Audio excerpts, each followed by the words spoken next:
How to set more solid appointments, and we're going to go over 3 things here that get you to set more solid appointments when you're talking to homeowners and customers and any of that sort of thing. The 3 things that I'm going to go over here is going to be tie downs, which is cognitive dissonance, open versus closed loops, can't even say that, but whatever that is, effect, and then framing on how you're going to come off to your customer. So the big thing that we have to look at here is when you're in sales and you're trying so we're going to do the end of sale, but then I do end of sale psychology, how to set more solid appointments, right? Using 3 things that I like to use quite a bit, and these are all kind of centered in psychology. So tie downs and how it relates to cognitive dissonance, open versus closed loops, using the Zeigarnik effect, and framing when you're talking to the customer. So I'm going to go into the 3 of them here and where you would use them in the sale. Now, typically when you're starting off as a appointment setter, your whole goal is to just get a sit-down appointment, right? That's all you're trying to do with the customer. So you're not trying to sell them anything, right? You're not trying to pitch them on the product. All you're trying to do is get a sit-down appointment there for the closer to come and talk about the product. So contrary to what typical people will do when they first start closing, is you have a great product like solar, for example, and all you want to do is you want to try to sell that because you're thinking, hey, Mr. Homeowner, this is the best product in the world, why don't you buy from me, here's why it's so good, and then they start explaining it and we're explaining everything. When you're starting as a setter, the first thing you want to do is you actually want to, because we're pitching cold leads here, is you want to show that prospect that first thing you want to do here is show that prospect that a problem that they didn't know that they had, right? So something that they're just sitting there at home, you're pitching them cold, right? Or if you're door knocking, you're knocking their door cold. They don't even know it exists, and your job is to tell them that they have a problem. So typically you're thinking, oh, I'm selling something, I need to go and sell them a solution. No, what you're trying to do is you're trying to sell them on the fact that they have a problem that needs to be solved, that may or may not be solved. That's the whole point with this thing. So your goal, right, is a sit down appointment, but before that, what's the reason that they want to sit down, right, is to solve some kind of problem that they have. And the only way we can show them that we can solve their problem is if they know that they have a problem in the first place. So your whole job as an appointment setter is to sell problems. You are a problem seller, not a problem solver, right? You become a problem solver later, and even as closing, you don't really solve problems all that much. You keep the loops open. But I'll go into this as well. So the framing is very important to put in your head what you're doing to the prospect, what you're talking to the prospect about, right? There's 2 things you want to do for framing, right? One of them is to be authoritative, and then the other one is to be a problem finder. So obviously we'll use solar since that's what we're selling. This applies to everything. You want to find their problem. This is finding the pain, right? Problem, pain, same kind of deal.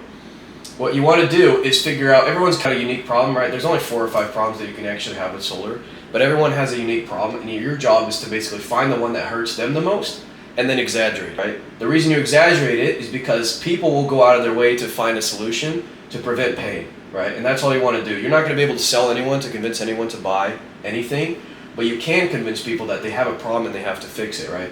Easy example that I like to use is fat people. There's so many fat people on Instagram, or fat girls, where in their head they're the most beautiful thing in the world, and you can't get that out of their head. They genuinely think that until they realize one day, damn, I'm healthy and my body hurts all the time. And then they go and they find their problem for the solution. But it doesn't matter how many people call them fat, right?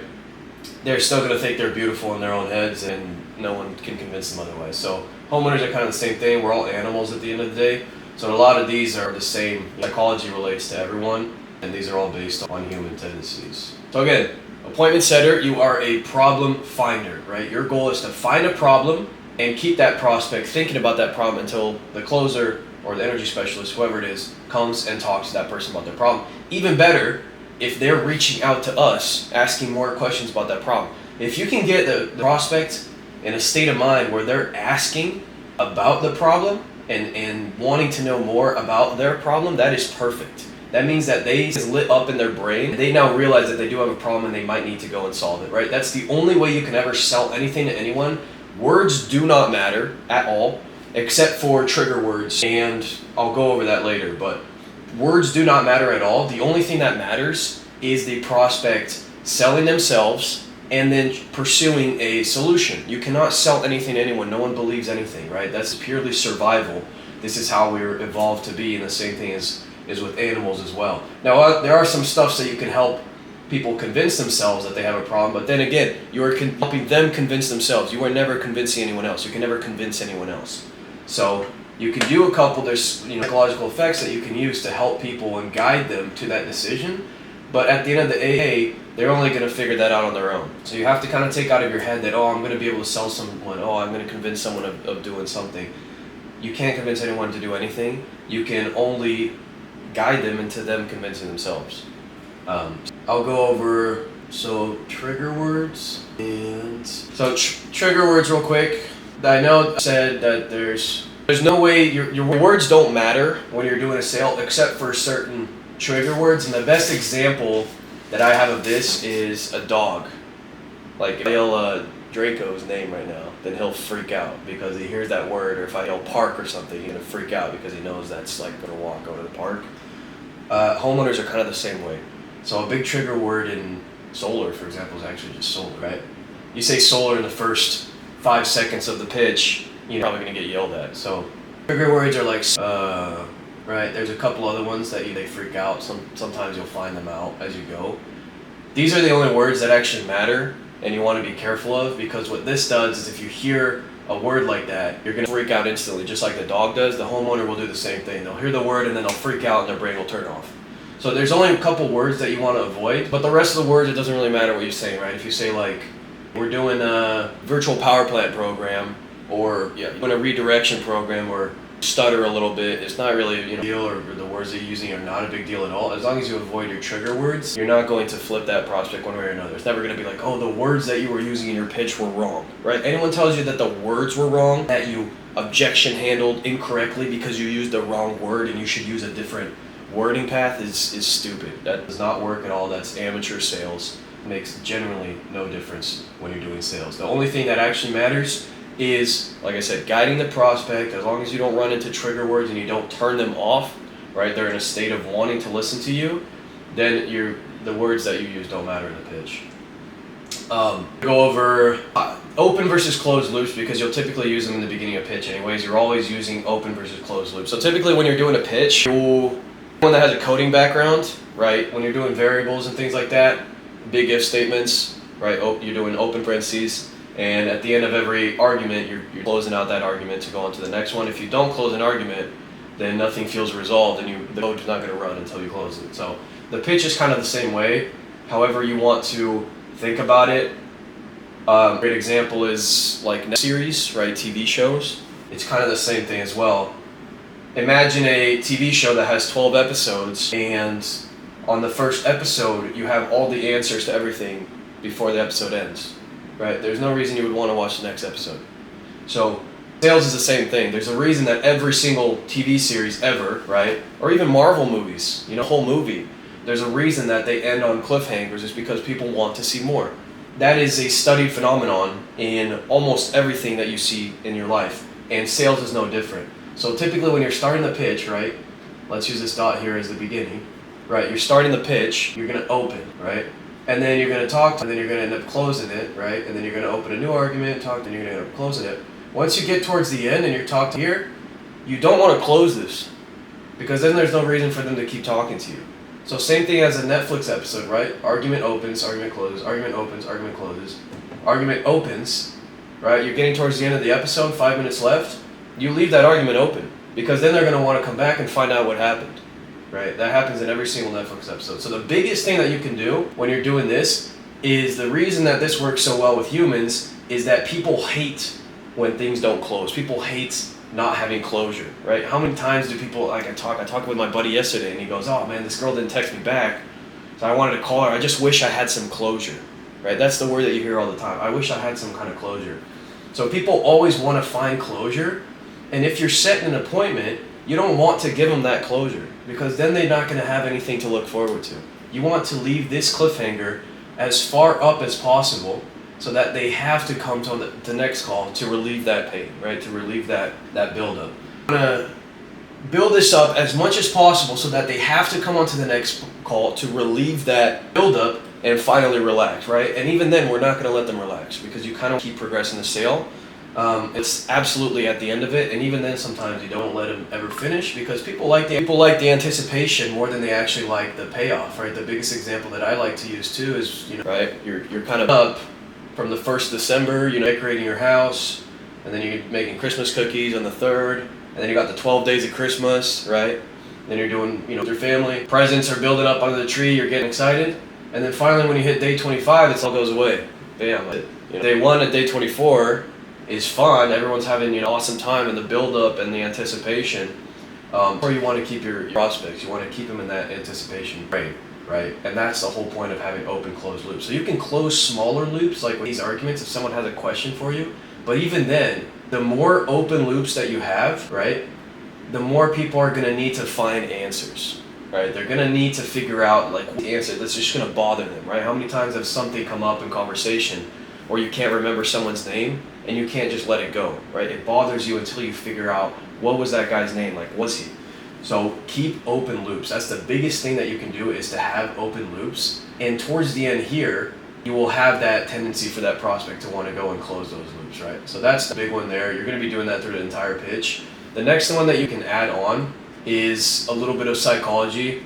Layman's terms, right? In plain English, it's called tie downs. But it's technically cognitive dissonance. And cognitive dissonance is when someone says something or has an action, people like to be congruent, right? People like to be consistent with what they do. So if I say, tell everyone, I'm going to go to the store, I have a higher tendency of going to the store because I don't want to look like an idiot, right? So you can do this by throwing labels at that prospect and getting them to agree to a label.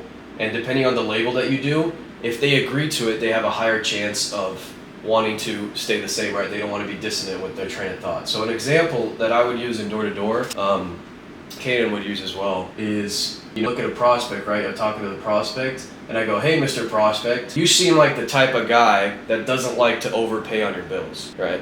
The reason for that question is it's very hard for the prospect to say, I like to overpay on my bills, right? Not only do you sound stupid, but that's also probably not the case. So the only response that he can say is he can agree to that. He goes, oh, absolutely. I like to save money on my bills. Cool. Now that those words have come out of their mouth, he's going to want to follow through to saving money on his bill. And if he does so, doesn't do that, then in his own mind, he's going to be like, oh, shoot, it's congruent with what I said with the words that came out of my mouth.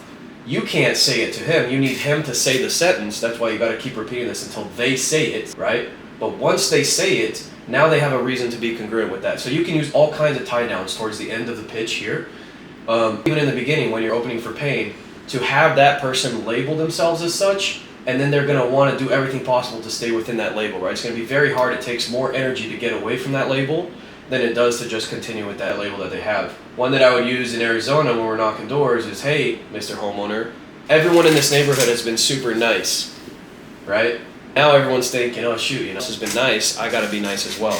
Some people will still be mean, but for 90% of people, it's very hard for them to get away from that label because they want to prove that label right. If it's a compliment, you want to almost, that person for having that kind of label. So the ones that I'll do is, hey, you seem like you're a responsible person when you're checking credit. Hey, you seem like you're a responsible person, pay your bills on time. That's some crap. Great example that I typically like to use is the one that I just said, right? Hey, Mr. Homeowner, you seem like the person that doesn't like to overpay on something you don't have to, right? Is that correct? And then they're going to be like, oh yeah, I would never overpay if I don't have to do that. Okay, I just want to make sure because the whole point of this, and then you go back into the pitch, right? So you got them to agree, you got them to label themselves. It's important that they label themselves and they agree with that statement. Even better if they say it, right? So if you can structure the question so they say it, better. You could do something like, hey, Mr. Homeowner, you seem like the guy that's responsible about the bills. How long have you been paying this bill? Like that to get them to talk a little bit. But you add that labeling in the beginning, or you add that framework, and it's almost like a suggestion that you're throwing to the homeowner to see if he can take it and he can run with it. Now, some people will reject the first one. Some people will reject the first suggestion that you do. Cool, just try another one, right? There's one of them, you do one right, they're going to bite and they're going to have that. But the whole idea is, can you throw in a suggestion before the label, throw in a suggestion before your statement that will help sway them one way or another in their response, right? Because the whole idea of selling, again, is for them to sell themselves, right? The words have to come out of their mouth, it has to come out of their conscious for them to want to switch that. There's a really good experiment in psychology, I forget the name of it, I might butcher it a little bit, but the idea was, obviously with game theory as well, is people were asked to perform like a puzzle or solve a puzzle, and there was A group and B group, and A group was basically told, hey, no pressure, no one else has done this puzzle, you guys are good, and you don't have to worry about it, how fast can you do the puzzle, and they would measure the time that they were able to do it, and their stress level when they were in the puzzle. The B group was told, hey, this is the puzzle, like, group has just done it, and they did it in 10 minutes. So, just wanted to let you guys know that. And then they would walk out. This stress in the B group would be way higher, and they would end up giving up or not being able to complete the puzzle compared to the A group that was just kind of doing it on that. So, the point of this is, again, this both did the same puzzle, they both had the same outcomes, or the same circumstances, but with a mere suggestion into B group, their outcome changed, right? They were influenced by that. And it wasn't anything, we didn't tell them any kind of different instructions, they were just given some information that wasn't given to the A group. So the same thing applies to the prospect, is you're just trying to seed some information. Not everyone is going to react to that, but a large majority of them will react to that. So that's the whole point of throwing those little tie-down questions in, little cognitive dissonance question in, right? You're throwing, you're seeding, and at the end of the sales call, right, the prospect should think that they came to those conclusions and that you didn't do anything, right? All you did was seed the whole time. You can never talk at them, you can never convince them of anything. The idea is for them to sit at home and go, wow, yeah, it's true, I do need to talk about this bill. I do need to figure out what's going on with my bill. I do need to figure out about this problem. I never thought of that. I'm glad that I thought of it. And they want credit for it as well. So that kind of leads me to my next thing as well, is people always think higher of themselves than they do of other people, right? So if you put a photo of yourself, you look at these rankings, videos they do, like, hey, what would you rate yourself on a scale of 1 out of 10? And then they go and show it to another person. They always rank higher, right, than the other people do. So the prospect has ego, we all have ego. And the way you want to frame this is that it's, you want to give them the credit for finding out their own pain, right? You don't want to tell, no one wants to get told that they're in the wrong. I hate getting told that I'm wrong, right? Everyone hates getting told that they're wrong. But I don't mind admitting that I'm right or that I'm wrong if I come to that conclusion, right? And I'll take credit for that, then that's fine. If I say that I'm wrong, it's okay. If someone else says I'm wrong, they're wrong, right? Same thing with the prospect. So the idea what you're doing with this is you want to seed things down for them to come to that conclusion and let them take credit for that conclusion. They want credit. They want to think that, damn, I am being a protagonist in my life, right? I am going to solve this problem because it's going to put my family in a better situation. I deserve credit for deciding to go solar. They want that credit. The whole time of this is you're just seeding things and then giving them the credit, right? And in their head, they see it as a big success